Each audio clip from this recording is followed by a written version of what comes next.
Bonsoir, nous sommes le jeudi 5 février, nouvelle édition du journal de la rédaction. Voici quelques-uns des titres qui seront développés au cours de la prochaine demi-heure. La préfecture des Yvelines lance la campagne gouvernementale contre la radicalisation religieuse et annonce une centaine de signalisations dans ce département particulièrement touché par le phénomène. 47 personnes ont perdu la vie en 2014 sur les routes des Yvelines. Prévention, répression vont se poursuivre cette année et notamment envers les motards. Projet de loi santé mais aussi absence de revalorisation tarifaire figure parmi les griefs des médecins qui multiplient les grèves depuis décembre. Nous en parlerons en plateau avec Bernadette Zambon, vice-présidente du syndicat national des jeunes médecins généralistes. La ville de Montigny-le-Bretonneux vient d'organiser mercredi après-midi une cérémonie commémorative en hommage à 7 aviateurs du squadron 622 qui dépendait de la Royal Air Force. 7 soldats morts le 8 juin 1944 sur le territoire de la commune dans le crash de leur avion abattu par l'armée allemande. La famille de l'un d'entre eux, néo-zélandais, était présente. Neveux, petits-neveux ont assisté à cette cérémonie du souvenir. Une plaque commémorative, vous l'avez vu, a été dévoilée par le maire Michel Laugier. On en vient aux annonces du préfet des Yvelines concernant la lutte contre la radicalisation et le djihadisme. Erard Corbin de Manjou a lancé la campagne gouvernementale. Les détails avec Mickaël Edmidoro et William L. Les Yvelines sont particulièrement touchées par le djihadisme, zone d'attention pour les forces de l'ordre, 50 ans en Yvelines et la vallée de la Seine. Au total, une centaine de signalements ont été enregistrés depuis mai 2014 dans le département. Les individus auraient en moyenne entre 15 et 30 ans. Le phénomène concernerait aussi bien les garçons que les filles. On ne va pas donner de chiffres parce que ça n'a pas d'importance, mais les Yvelines, comme tout département urbain et de la région Île-de-France, sont naturellement touchés dans tout son espace par cette situation. Et quand je vous disais sans signalement, ils sont répartis sur toute l'aire urbaine. Pour lutter contre le djihadisme dans les Yvelines, le département s'associe à la campagne nationale contre le terrorisme. Un numéro vert a été mis en place. Une brochure explicative sur les signaux de radicalisation est également téléchargeable sur le site internet de la préfecture. Objectif, prévenir la radicalisation et offrir une assistance aux familles dans la difficulté. Ce sont des indices concordants qui font qu'on va essayer de constater cette radicalité. C'est des signes simples. Alors bien sûr, les tenues vestimentaires, mais pas seulement. Ça peut être aussi le fait de ne plus regarder la télévision, de ne plus écouter de la musique, d'être très porté sur les réseaux sociaux, sur des sites très, très spécifiques. Ça peut être aussi d'abandonner le sport. Ça peut être tout un ensemble, encore une fois, d'indices qui permettent de dire il se passe quelque chose. Une fois le signalement effectué, des structures nationales et départementales s'occupent des individus considérés comme radicaux au cas par cas. Nous avons mis en place, comme je pense dans l'ensemble des départements concernés, d'abord une cellule de suivi extrêmement restreinte où tous les cas sont évoqués et une cellule d'évaluation nationale avec l'ensemble des partenaires où nous pouvons, là, essayer de trouver quel est l'organisme, l'institution, l'association qui est le mieux à même de prendre en compte la situation une fois que nous avons pu l'évaluer, savoir si c'était un vrai cas de radicalisation ou bien simplement un moment difficile d'un adolescent. Le djihadisme dans les Yvelines fait cette semaine les gros titres de l'actualité. Moussa Koulibaly, l'agresseur présumé de 3 policiers à Nice mardi dernier, habitait le quartier du Val-Fouré à Mantes-la-Jolie. Le préfet des Yvelines a également dévoilé ce mercredi les chiffres de la sécurité routière. Sur l'année 2014, le nombre de morts sur les routes du département est stable par rapport à 2013. Un reportage de William L. et de Mickaël Edmidoro. Les chiffres viennent de tomber. 47 personnes ont perdu la vie l'année dernière sur les routes du département, autant qu'en 2013. Le nombre d'accidents est également stable avec 946 accrochages contre 947 l'année dernière. Dans le rétroviseur de la police yvelinoise, les 2 roues, 25% des accidents mortels des Yvelines concernent des motards. Il faut qu'on continue à travailler avec les motards pour qu'ils respectent mieux les limitations de vitesse, les codes de la route. Je reste persuadé que le comportement doit être mieux calibré et pour ma part, je continuerai à demander à ce que les remontées de fil trop rapides soient verbalisées par les forces de police parce que je trouve que ça donne un comportement beaucoup trop libertaire et ça donne une route dangereuse et un sentiment de trop grande liberté sur la route. Pour réduire le nombre de morts sur les routes du département, les forces de l'ordre veulent augmenter les contrôles de vitesse avec des radars mobiles dans les secteurs urbains. Des tests salivaires pour lutter contre la prise de stupéfiants sur la route seront également développés en 2015. Une très très forte hausse des délits routiers. Nous avons constaté plus 40% de délits routiers l'année dernière, ce qui est énorme. Nous avons plus 20% de délits de grande vitesse, nous avons plus de 40% de délits d'alcoolémie délictuelle, et y compris presque plus de 50% de conduite sous stupéfiants. Toutes les semaines, je constate des grands excès de vitesse. Écoutez, la semaine dernière, c'était 160 km/h au milieu d'un village, limité à 50 km/h. Mais si quelqu'un traverse, il ne peut pas s'arrêter. Et s'il essaye d'éviter la personne, le motard va tomber, c'est clair. Donc là, ce ne sont pas des comportements citoyens. Et c'est là aussi qu'il nous faut intervenir. Cette année, 5 personnes ont déjà perdu la vie sur les routes du département dans 2 accidents mortels en zone rurale. On a tous une bonne raison de rester vivants. Association Prévention Routière. L'entretien de ce journal à présent avec Bernadette Zambon. Bienvenue sur ce plateau. Vous êtes vice-présidente des internes du syndicat national des jeunes médecins généralistes. Pour maintenir la pression sur la ministre de la Santé, Marisol Touraine, les médecins généralistes qui étaient à nouveau invités à fermer les portes de leur cabinet ce 5 février. Vous avez relayé donc cet appel. Ce n'est pas la première fois. En décembre dernier déjà, la contestation était forte. Pourquoi aujourd'hui renouveler l'action? Parce que la précédente mobilisation n'aura finalement servi à rien. Il y avait eu déjà des actions, en effet, en novembre 2014 et puis le 6 janvier 2015.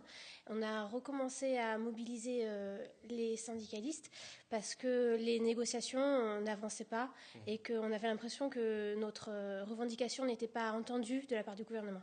Parmi les différentes revendications, on va reparler un petit peu. Il y a le non à la généralisation du tiers payant, la consultation à 25 €. Alors déjà, tout d'abord, sur la généralisation du tiers payant, pourquoi ce non ? Alors en fait, c'est pas un non catégorique, c'est surtout un non à la surcharge de travail que ça va engendrer, notamment pour les généralistes, qui sont déjà accablés d'une lourdeur administrative énorme et qui n'ont malheureusement pas d'auxiliaires médicaux actuellement. Donc c'est pour éviter cette surcharge administrative. Après, on n'est pas contre la généralisation du tiers payant, au contraire, ça peut apporter un bénéfice et un gain pour le patient. Seulement, on risque aussi à ce moment-là de ne pas être payés les généralistes, et donc on aimerait que il faut des garanties pour ça. Il faudrait que la sécurité sociale en fait prenne en charge la part de la mutuelle, et c'est-à-dire qu'elle garantisse elle-même le tiers payant généralisé, et que à ce moment-là les généralistes soient payés normalement, et que ce soit la sécurité sociale qui se charge de faire le lien avec les mutuelles. Parce que 650 mutuelles, c'est impossible pour un généraliste de pouvoir tout recenser et de récupérer tous les fonds pour payer ses indemnités. Pour limiter la tâche administrative du médecin ensuite. Il y a aussi cette consultation à 25 €, la place des 23 actuellement. Pourquoi 25 ? Alors en fait, c'est pour une uniformisation par rapport aux autres spécialités. Depuis quelques années, la médecine générale est considérée comme une spécialité à part entière, depuis qu'elle est passée comme spécialité à l'examen classant national. Seulement, la majoration du coût de la consultation qui a été faite pour les spécialistes n'a pas été appliquée pour les généralistes. Ils se retrouvent avec 23 € pour la consultation. Donc ce qu'on aimerait, c'est une revalorisation du statut de généraliste en tant que spécialiste reconnu à part entière, donc avec une consultation à 25 €. Éventuellement, la mise en place d'une consultation à 28 € quand il y a un parcours coordonné avec un spécialiste, parce que souvent dans les coordinations avec les spécialistes, c'est souvent le médecin traitant qui fait le courrier, qui organise la transmission des informations, et à ce moment-là, ça mériterait une valorisation par rapport à l'acte. Donc tiers payant et cette consultation à 25 €, ce sont les deux revendications fortes, notamment qui sont portées, mais ce ne sont pas les seules. Aujourd'hui, la ministre de la Santé a répondu un petit peu favorablement. Est-ce qu'il y a des avancées tout de même malgré tout dans la discussion ? Alors par rapport à la consultation à 25 €, ils ont dit que le gouvernement a annoncé qu'il ne ferait pas d'avancée dans ce sens-là par rapport à la consultation avant les élections professionnelles qui auront lieu à la fin de l'année. Donc là-dessus, ils sont un petit peu gelés. Et par rapport au tiers payant généralisé, ils sont vraiment intraitables parce que c'est leur point fort de la loi santé 2015. Et donc, ils ne veulent absolument pas remettre cette piste en question. Après, peut-être que par les groupes de travail qui sont en train d'être mis en place et qui donneront leur rapport mi-février, il y aura des aménagements qui pourront être possibles pour éliminer une surcharge de travail trop importante. Donc le bras de fer va se poursuivre. Vous représentez le syndicat des jeunes jeunes médecins. Est-ce qu'il y a des revendications spécifiques aussi autour de cette réforme santé, de cette loi santé qui est en préparation, qui sont portées par votre syndicat? Oui, ce qu'on aimerait aussi, c'est une revalorisation du statut de l'interne en médecine générale et une revalorisation de la formation pendant l'internat et puis ensuite la formation continue professionnelle. Avec notamment plus de moyens pour l'enseignement, pour la recherche. Aujourd'hui, la médecine générale est une spécialité à part entière, mais la recherche clinique est un peu le parent pauvre par rapport aux autres spécialités, avec peu de dotation financière dans ce sens-là. Et le statut des internes est vraiment précaire, avec des allégations qui avaient été faites par la Commission européenne sur le temps de travail des internes qui n'ont pas été du tout reprises par le gouvernement et aucune avancée n'était faite dans ce sens-là. Et puis par rapport à la formation continue, ce qu'on aimerait aussi c'est une possibilité d'avoir 10 journées par an de financement pour faire une formation continue en tant que généraliste. Donc il y a toute une partie formation aussi qui est importante pour nous. On parle aussi des difficultés des médecins pour s'installer, des jeunes médecins, des difficultés des déserts médicaux qui s'installent même dans les zones urbaines. Aujourd'hui, quelles seraient les solutions aussi qui pourraient être apportées? Est-ce que votre syndicat a un regard là-dessus pour aider à l'implantation des jeunes médecins et limiter ces déserts médicaux? Ce qu'il faudrait déjà, en fait, c'est revaloriser le statut du généraliste en tant que tel. Parce que ce qui fait peur en fait aux jeunes médecins qui s'installent, c'est évidemment la charge de travail, surtout dans les déserts médicaux, due notamment à la lourdeur administrative. C'est pour ça qu'on propose aussi des dotations financières pour avoir des auxiliaires médicaux, qui nous soulageraient d'une partie de la charge administrative. Et puis la désertification fait que de moins en moins de médecins, donc de plus en plus de travail, et donc du coup, si on a aussi moins de valorisation par rapport à notre salaire, c'est moins compétitif. Après, il y a des avancées qui peuvent être faites par rapport aux maisons de santé, qui sont très intéressantes, et puis notamment le recrutement des internes pour faire des stages dans les zones démédicalisées qui leur donneraient un pied d'ancrage et puis ensuite une envie d'aller s'installer dans ces zones-là. Pour en revenir à la mobilisation du jour, notamment de ces médecins généralistes qui ont fermé leur cabinet pour une grande partie d'entre eux, tous les syndicats n'étaient pas forcément d'accord. La Fédération des médecins de France, qui représente aussi une partie de la profession, n'appelait pas à la même mobilisation aujourd'hui. Est-ce qu'il y a une unité malgré tout des médecins aujourd'hui? Alors, sur certains points, on se rallie à certains syndicats, notamment au syndicat des internes, l'ISNI, avec qui on va avoir une mobilisation commune le 15 mars prochain pour une manifestation à Paris.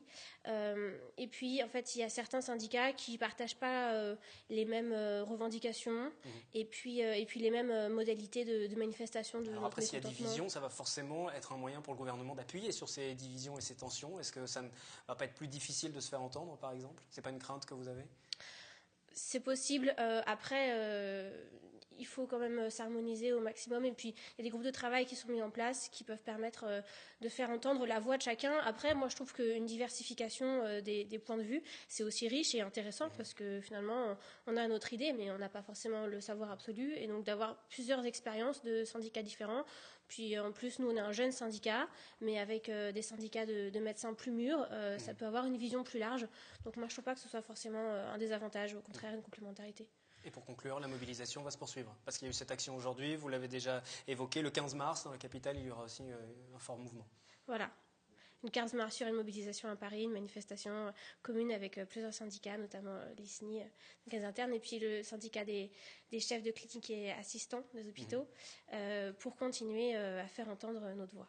Merci Bernadette Zambon du syndicat national des jeunes médecins généralistes. Merci à vous. Les médecins qui sont donc en grève aujourd'hui, toujours en lutte, vous l'avez entendu, notamment contre le tiers payant généralisé ou encore afin d'obtenir une revalorisation du tarif de la consultation. On va rester dans le domaine de la santé encore pour la suite de ce journal. Le centre médical Albert Schweitzer dans le centre-ville de Trappes va fermer au mois de juin. La ville, en lien avec l'agence régionale de santé, l'ARS, vient de lancer le recrutement de 2 médecins généralistes. Un local est mis à disposition des futurs praticiens. Les explications de Catherine Zulato et de Patrick Jacques de Dixmude. Fin juin, ce centre médical bien connu des trappistes du centre-ville va fermer. Un centre ouvert depuis de nombreuses années, les praticiens ont vendu leur local. On ne peut pas parler à Trappes de désert médical, quand même, parce qu'on a notre centre communal de santé, on a l'hôpital, on a aussi tous les autres médecins. Le problème de fond, c'est dans ce secteur urbain qu'on va définir comme Jaurès-Gare, ça fait un vide important. Un vide important dans ce secteur qu'il faut donc combler.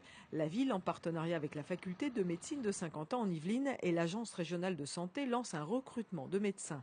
Les locaux de l'ancienne PMI Anne-Franck peuvent être mis à disposition, 250 mètres carrés avec une entrée directe sur l'avenue Paul-Vaillant-Couturier, placée en plein centre, précise le maire, transformé pour l'occasion en VRP. On est en train de monter finalement un recrutement de 2 ou 3 médecins généralistes. On espère... Aujourd'hui, j'ai une nouvelle positive, mais qui n'est pas définitive. Bon, voilà. Mais en tout cas, les démarches commencent à bien s'enregistrer. Et j'espère que d'ici le 1er août ou juin, juillet, on aura trouvé 2 médecins qu'on accueillera avec beaucoup de plaisir et qu'on aidera à démarrer. Aider à démarrer, cela passe notamment par la possibilité de négocier le loyer. Un centre médical qui ferme, le centre municipal de santé qui lui va déménager. Actuellement situé au square Yves Farge, il va s'implanter dans le quartier des Merisiers, dans un local neuf avec du matériel renouvelé. Il y a 11 médecins qui travaillent là et qui sont en relation dans un réseau.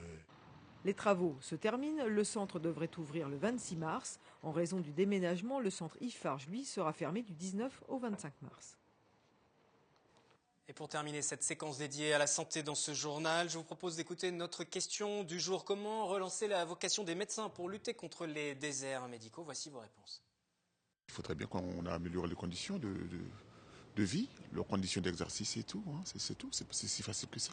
Les aider à s'installer et puis, disons, éviter tout ce qui se passe actuellement, quoi. Ils veulent supprimer la médecine libérale, quoi, c'est tout. Ils veulent fonctionnaliser tout ça, c'est pour ça qu'ils veulent plus les jeunes. Ils vont à l'hôpital et ils vont nulle part ailleurs. Moi, je pense que s'ils sont installés à plusieurs, bon, déjà ils sont pas seuls, ils peuvent parler entre eux, et puis pour les gardes, pour les astreintes, mais que les mairies donnent un coup de pouce, oui. Il faudrait peut-être qu'ils aillent plus en stage, justement auprès des généralistes. Peut-être qu'il faudrait qu'il y ait des anciens médecins qui leur parlent, leur filent un petit coup de main, les prennent sous leurs ailes. C'est à l'école qu'on devrait déjà encourager les jeunes à entrer dans cette profession. L'étude annuelle du FC Que Choisir vient d'être publiée pendant 2 semaines, de fin septembre à début octobre l'année dernière. L'association a enquêté sur les prix dans plus de 3800 magasins de France. Dans chacun d'entre eux, 80 produits ont été relevés et comparés. Résultat, dans les Yvelines, c'est l'enseigne Leclerc à Bois d'Arcy qui a la palme du magasin le moins cher, avec un panier moyen de 351 € contre 377 au niveau national. Plus de précisions avec le président de l'Union de Versailles. Écoutez. Si on prend 2014 par rapport à 2013, il y a une baisse de 0,7%. Donc l'ensemble des produits a diminué, et notamment les produits laitiers. Ce que l'on constate quand même, c'est qu'il y a des écarts. Les écarts sont très très faibles entre les enseignes. Et donc aussi, là où il y a des géants casinos, il y a un net progrès, et même dans certains endroits, ils se classent avant Leclerc. Mais je dis bien les géants casinos, pas les enseignes casinos. Et pour connaître le classement précis des enseignes près de chez vous, rendez-vous sur le site internet de l'association. Vous y trouverez une carte interactive, consultable et gratuitement, bien sûr. Mardi matin, la Chambre de commerce et d'industrie de Versailles, dans les Yvelines, organisait une grande conférence pour évoquer le futur des commerces yvelinois. Au cœur de cette rencontre, l'évolution et les tendances du commerce, mais aussi la réglementation sur l'urbanisme commercial. Florane Parfait et Elodie Moine. Avec 16 000 boutiques et 2 des 3 plus grands centres commerciaux d'Île-de-France, le secteur du commerce tient une place importante dans les Yvelines. Pourtant, depuis la crise, les modes de consommation ont changé en France. La fréquentation a baissé de 10% dans les magasins, les clients délaissent les commerces de proximité et les centres commerciaux pour les enseignes installées en périphérie. Sur les 262 communes yvelinoises, seules 110 comptent plus de 10 commerces. Nous, on a voulu surtout alerter les collectivités, parce que certaines n'étaient absolument pas, ne se rendaient pas compte. Parce que quand on s'aperçoit qu'il y a des friches commerciales qui apparaissent de plus en plus, c'est là où les collectivités et le maire font appel à la Chambre, en se disant qu'est-ce qui se passe. Lorsqu'un cœur de ville commence aussi à dépérir, et il y en a de plus en plus. Objectif, faire un état des lieux, et les évolutions sont nombreuses. Parmi elles, un fort développement des parcs d'activités commerciales de plus de 5000 m² et des centres à outlets. 3 centres commerciaux de ce type ont vu le jour dans le département depuis 2009. Du côté de l'alimentaire, les supermarchés se développent aussi, mais seulement dans des communes de 4 000 à 6 000 habitants.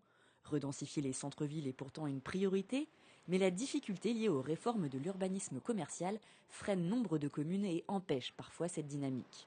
Il faut être très prudent dans la bonne cohérence de tout ce qu'on écrit dans un document d'urbanisme et l'absence de contradiction entre les dispositions. Ce sont des documents très lourds à écrire, très volumineux, et c'est un travail vraiment d'orfèvre qu'il faut faire en la matière. L'évolution des règles et de la législation de l'implantation des commerces, des données importantes pour les élus locaux.